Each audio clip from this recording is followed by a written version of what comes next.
बिस्मिल्लाहिर्रहमानिर्रहीम अस्सलाम वालेकुम dear students, welcome to my YouTube channel career with मुस्लिन। तो स्टूडेंट्स, आई होप आप सबका केमिस्ट्री का पेपर आज का बहुत अच्छा हो गया होगा। और जैसे ही मैंने केमिस्ट्री का पेपर चेक किया तो मुझे खुशी भी हुई कि काफ़ी सारे क्वेश्चंस मॉडल पेपर्स के से रिलेट कर रहे थे। तो उम्मीद करता हूँ आप सब स्टूडेंट्स ने अच्छे से उनको राइट कर लिया होगा। तो आज की ये वीडियो आप सबके लिए इसलिए बनाई गई है ताकि आप लोग जो हैं अपने तमाम आंसर्स को वेरीफाई कर सकें और देख सकें कि आपके आंसर जो हैं वो ठीक हैं या रॉन्ग हैं। तो स्टूडेंट्स, इसमें एक्सप्लेनेशन नहीं होगा, जस्ट आपको वीडियो इसलिए बनाई जा रही है ताकि आप अपने जो आंसर्स हैं उनको मैच कर सकें। तो स्टूडेंट्स, सबसे पहले सेक्शन ए को सॉल्व करेंगे।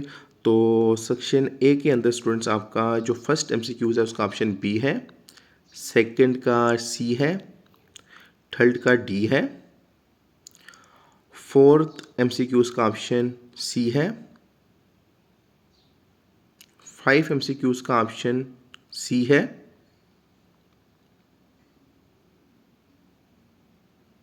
6 एमसीक्यूज का ऑप्शन गैसेस है, 7 एमसीक्यूज का ऑप्शन ए है, 8 एमसीक्यूज का ऑप्शन भी ए है, 9 एमसीक्यूज का ऑप्शन सी है, 10 एमसीक्यूज का ऑप्शन भी सी है और 11 एमसीक्यूज का ऑप्शन भी सी है और 12 एमसीक्यूज का ऑप्शन ए है,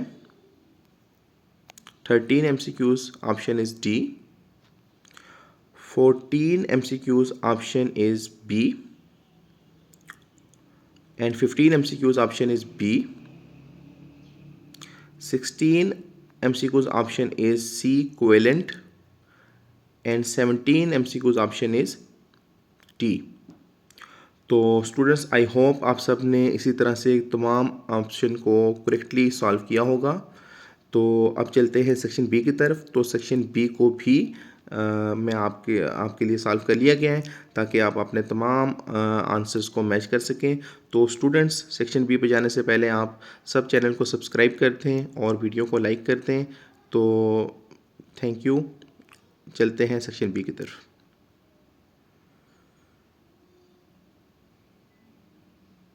तो स्टूडेंट्स, सेक्शन बी सॉल्व करने से पहले जिन स्टूडेंट्स ने अब तक चैनल को सब्सक्राइब नहीं किया तो सबसे पहले चैनल को सब्सक्राइब करते हैं, क्योंकि ये वीडियोस आप लोगों के लिए ही बनाई जाती हैं ताकि मेरी आने वाली हर वीडियो आपको मिल सके, ताकि नेक्स्ट आपके जो भी अभी आपका उर्दू का एग्ज़ाम आ रहा है, बायो का एग्ज़ाम आ रहा है, तो उनके तमाम जो मॉडल पेपर की तैयारी, गेस्ट पेपर की तैयारी इसी चैनल पर इंशाल्लाह अच्छे तरीके से कराई जाएगी और ईजी वे में कराई जाएगी। और मेरी कोशिश होगी कि आप सबको उसी वक्त तमाम मॉडल पेपर या गेस्ट पेपर याद हो जाएँ।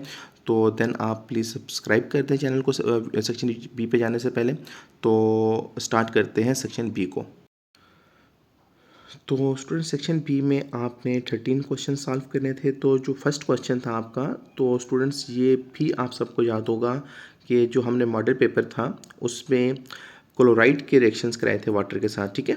तो सेम इसी तरह से आपके का ये रिएक्शन जो है वो दोबारा से ही आ गया है, बट इसमें आपकी मर्ज़ी है कि आप कोई से भी 3 क्लोराइड का रिएक्शन वाटर के साथ करें। उसमें जो मॉडल पेपर में था उसमें आपको 2 क्लोराइड बताए गए थे, आपने उनका वाटर के साथ करना था। तो यहाँ पे आपने देखें, सिर्फ आपने अपनी मर्ज़ी के 3 क्लोराइड लेने थे और वाटर के साथ रिएक्ट करा देना था। तो जिन स्टूडेंट्स ने मॉडल पेपर को अच्छे से देखा था, इंशाल्लाह उनका ये क्वेश्चन बिल्कुल ठीक हुआ होगा। तो स्टूडेंट्स, आपने इसका आंसर देख लें और नेक्स्ट हम इसके पार्ट बी पे जाते हैं। अल्टरनेटिव पार्ट में तो स्टूडेंट्स उसमें आपके पास एस और पी ऑर्बिटल्स की जो को आपने कंपेयर करना है आपस में। तो स्टूडेंट्स, आप सबको पता है कि एस ऑर्बिटल स्फेरिकल शेप होता है, ठीक है, पी डम्बल शेप होता है। तो इंतहाई ईजी क्वेश्चन था। इसकी कोई डायरेक्शन नहीं होती। जो आपके पास पी ऑर्बिटल होता है उसके एक्स वाई जी 3 प्लेन्स होते हैं, ठीक है। तो स्टूडेंट्स, इसको भी आप देख लें। अब चलते हैं क्वेश्चन नंबर 2 की तरफ। तो क्वेश्चन नंबर 2 में भी स्टूडेंट्स आपने एस्टिक एसिड एंड इथानॉल को रिएक्ट कराना था। रिएक्ट करा के आपने ईस्टर बनाना है। तो इसकी आपने एक केमिकल रिएक्शन लिखना है आपने, और ये आपके पास रिएक्शन लिखा हुआ है स्टूडेंट्स, तो आप इसको देख लें। उम्मीद करता हूँ आप सब ने ऐसे ही राइट किया होगा।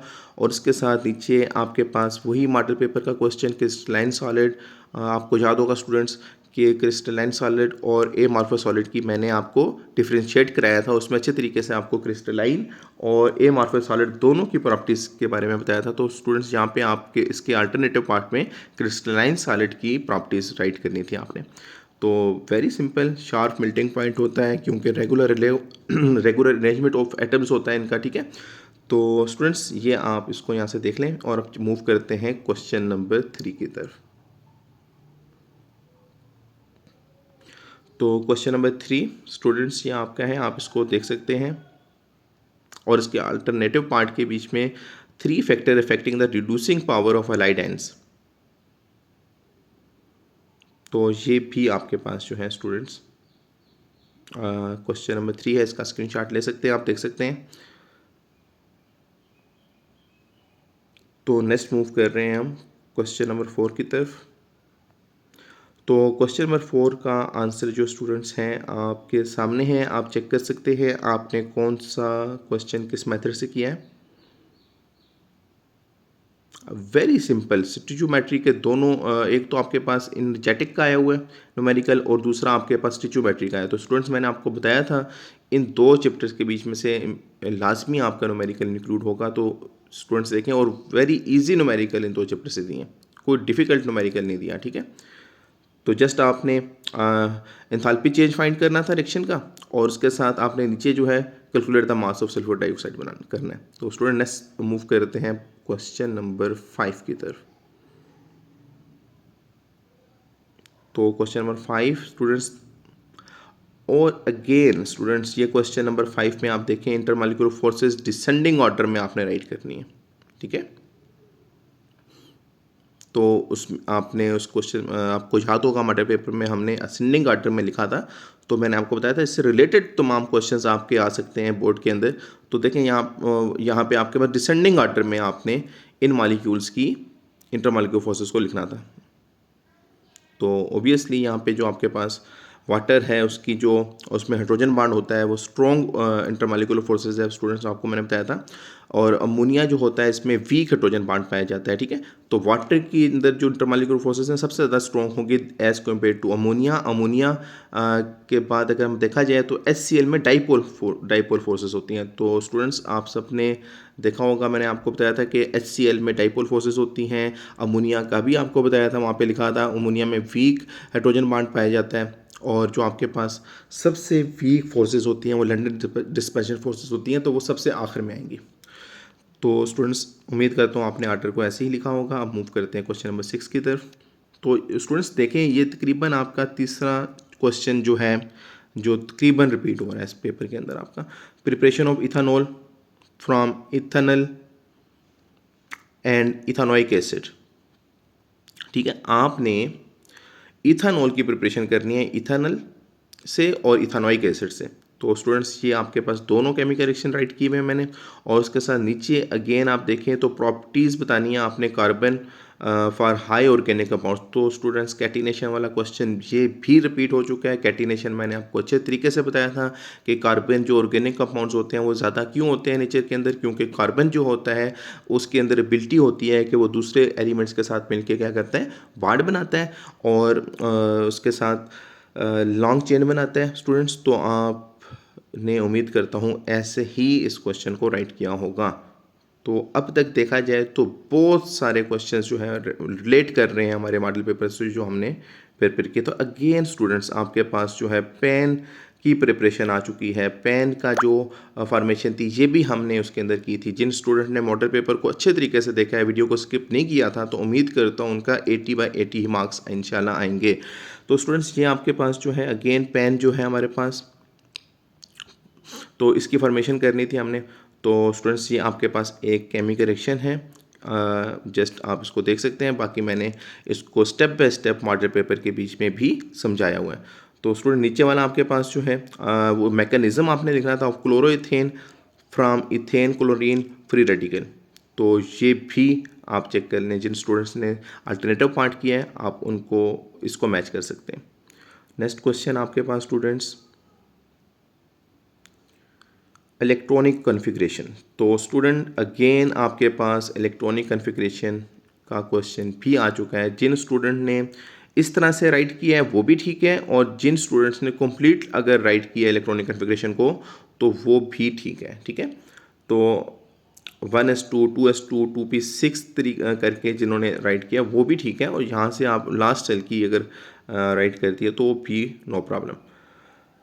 तो स्टूडेंट्स नेक्स्ट आपके पास जो अल्टरनेटिव पार्ट है ये तो 9th क्लास के स्टूडेंट्स का है। कंडीशन राइट करनी है इक्विलिब्रियम के स्टूडेंट्स आपने, ठीक है।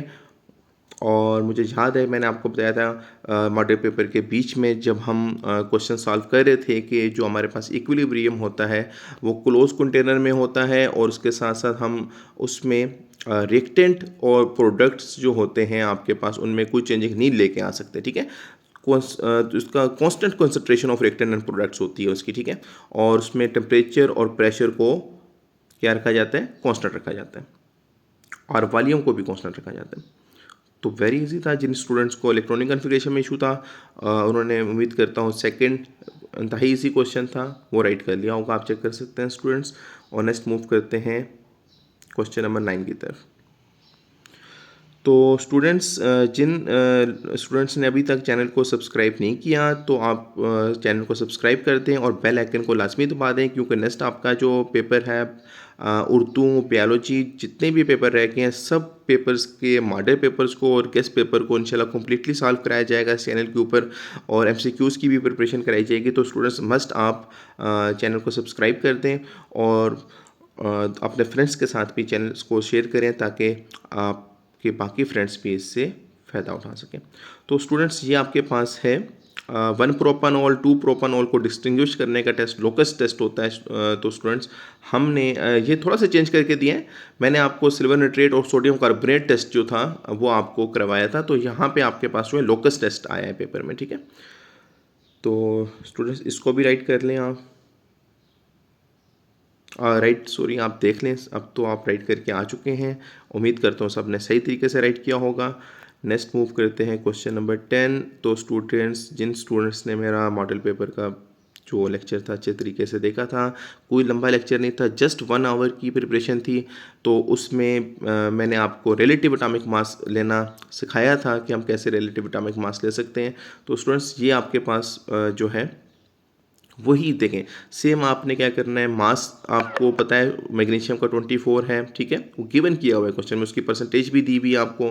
और फिर इसी तरह से सेकंड एसोटोप जो है उसका भी मास दिया हुआ है, उसकी परसेंटेज भी दी है। और बल्कि मॉडल पेपर में थोड़ा सा क्वेश्चन जो था ना थोड़ा सा कंसेप्चुअल था, ये तो वेरी इजी क्वेश्चन था कि आपको सब ही एसोटोप्स का मास भी दिया हुआ है और सब एसोटोप्स की परसेंटेज भी दी हुई है। तो जस्ट आपने क्या करना था, इन सबको राइट करना था, और राइट करके आपने आंसर दे आपने आपके पास आ जाएगा। तो नेक्स्ट स्टूडेंट आपका जो है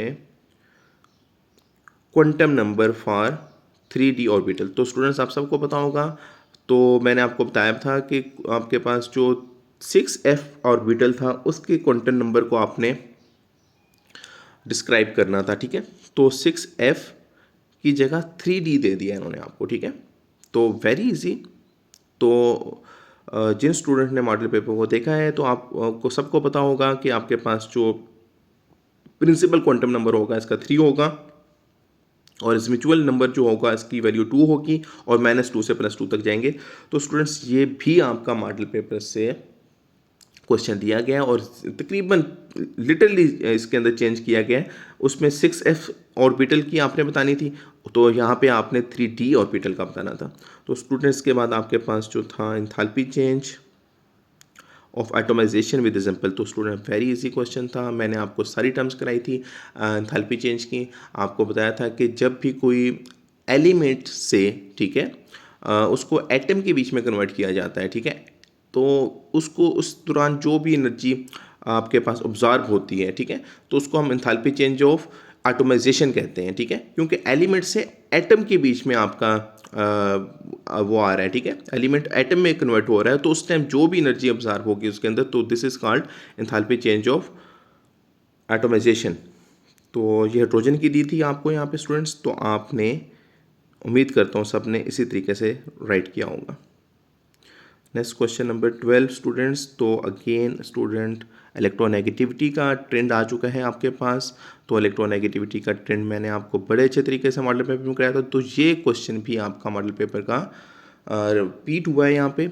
तो एबिलिटी ऑफ एटम होती है इलेक्ट्रॉन पेयर को अपनी तरफ अट्रैक्ट करने की, ठीक है। और आपको मैंने बताया था कि शील्डिंग इफेक्ट हो आपके पास, सॉरी शील्डिंग इफेक्ट नहीं, आयोनाइजेशन रिची हो, इलेक्ट्रॉन एफिनिटी हो, इलेक्ट्रोनेगेटिविटी हो, तो सबका ट्रेंड क्या होता है, लेफ्ट टू राइट इंक्रीज होता है, टॉप टू बॉटम डिक्रीज होता है, ठीक है। इनकी रीज़न भी मैंने आपको बताई थी, तो डिटेल में नहीं जाते स्टूडेंट्स। तो उम्मीद करता हूँ जिन स्टूडेंट्स ने मेरा लेक्चर देखा था तो उन सब का पेपर बहुत अच्छे से हो चुका होगा और उन्होंने अच्छे तरीके से राइट कर लिया होगा।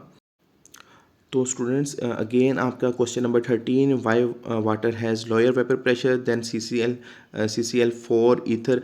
तो कार्बन टेट्राक्लोराइड और ईथर से ज़्यादा वाटर का जो वेपर प्रेशर होता है वो ज़्यादा लो क्यों होता है, ठीक है। वेपर प्रेशर वाटर का लो होता है इनसे। तो स्टूडेंट्स अगेन ये वाला क्वेश्चन आपका जो है ये वही टेबल वाला क्वेश्चन है जो आपका क्वेश्चन वाटर पेपर में था, मैंने आपको कराया था अच्छे थे। तो स्टूडेंट इसमें आपको मैंने बताया था कि जो वाटर होता है इसके बीच में स्ट्रॉन्ग हाइड्रोजन बॉन्ड होता है, जिसकी वजह से करके इसका जो वेपर प्रेशर है जब इसको बॉइल किया जाता है तो इसको इसके बॉन्ड इजीली ब्रेक नहीं होते, इसके बॉन्ड्स को ज़्यादा हीट चाहिए होती है ब्रेक होने के लिए। तो डेट्स वाई जो आपके पास जो वाटर होता है स्टूडेंट्स, वो जो आपके पास है उसका जो वेपर प्रेशर है वो लो होगा, ठीक है। अगर आप पानी को हीट करेंगे और एक साइड पे आप कार्बन टेट्राक्लोराइड को हीट करेंगे तो कार्बन टेट्राक्लोराइड जो होगा आपका वो जल्दी से उसके अंदर से वेपर्स निकलना शुरू हो जाएंगे, ठीक है। बट जो आपके पास वाटर है उसमें क्योंकि स्ट्रॉन्ग हाइड्रोजन बॉन्ड है तो उसके अंदर जो आपके पास वेपर प्रेशर होगा वो आस्ता आस्ता करके वेपर्स निकलेंगे और 100 डिग्री सेंटीग्रेड के बाद जाके उसके अंदर से वेपर फॉर्म में आएगा। तो आपके पास मैंने रीज़न बताई थी स्टूडेंट्स, उस टाइम भी आपको बताई थी कि इंटरमॉलिक्यूलर फोर्सेस के ऊपर डिपेंड करता है वेपर प्रेशर। तो जिसके बीच में इंटरमॉलिक्यूलर फोर्सेस स्ट्रॉन्ग होंगी, इंटरमॉलिक्यूलर फोर्सेस की टाइप्स भी मैंने आपको बताई थी स्टूडेंट्स कि आपके पास जो वाटर होता है उसके बीच में आपके पास हाइड्रोजन बॉन्ड होता है स्ट्रॉन्ग, और बाकी आपके पास जो है जिस तरह से यहाँ पे CCl4 लिखा है तो इनमें लंदन आपके पास डिस्पर्शन फोर्सेस पाई जाती हैं, ठीक है। और ये आपके पास क्या होती हैं, वीक कंसिडर की जाती हैं, तो डेट्स वाई इनका जो वेपर प्रेशर होता है वो ज़्यादा होता है। तो स्टूडेंट उम्मीद करता हूँ आपने इसी तरह से राइट कर लिया होगा। स्टूडेंट नेक्स्ट आपका बफर का न्यूमेरिकल, अगेन मैंने आपको बताया था कल मॉडल पेपर में भी डिस्कस कर रहे थे हम जब, तो आपको मैंने बताया था कि जो बफर का न्यूमेरिकल है आपका पेपर में आएगा। तो स्टूडेंट्स ये आपका बफर का न्यूमेरिकल आया, तो उम्मीद करता हूँ आपने ऐसे ही इसको राइट किया होगा। तो student this is the section B complete solution आप लोगों के लिए सॉल्व किया गया है और मॉडल पेपर भी आप लोगों के लिए ही प्रिपेयर किया गया था ताकि आप लोगों का आज का जो एग्ज़ाम है बहुत अच्छे से हो जाए। तो स्टूडेंट्स अगर आपका पेपर अच्छा हुआ है और आपको लगता है कि मेरी मॉडल पेपर की वीडियो ने और आज की इस वीडियो से आपको फ़ायदा हुआ होगा तो वीडियो को लीव करने से पहले चैनल को मस्ट सब्सक्राइब कर दीजिएगा और अपने फ्रेंड्स के साथ भी वीडियो को शेयर करें और लाइक भी करें वीडियो को। तो इंशाल्लाह मैं आपके लिए इम्पोर्टेंट वीडियोस इस तरह की लाता रहूँगा। तो नेक्स्ट भी आप स्टे कनेक्टेड रहिएगा मेरे चैनल के साथ। इंशाल्लाह उर्दू का तमाम ग्रामर का पोर्शन इंशाल्लाह आपको अच्छे से प्रिपेयर कराया जाएगा इसी चैनल के ऊपर, जिसमें आपका इंशाल्लाह 20/20 मार्क्स इंशाल्लाह आपके आएंगे अगर आपने 25 मिनट्स की वीडियो बनाऊंगा इंशाल्लाह, ज़्यादा लेंथी वीडियो भी नहीं होगी। तो 25 मिनट की वीडियोस अगर आपने अच्छे तरीके से देख ली ग्रामर पोर्शन की तो इंशाल्लाह आपके MCQs का प्रॉब्लम नहीं होगा।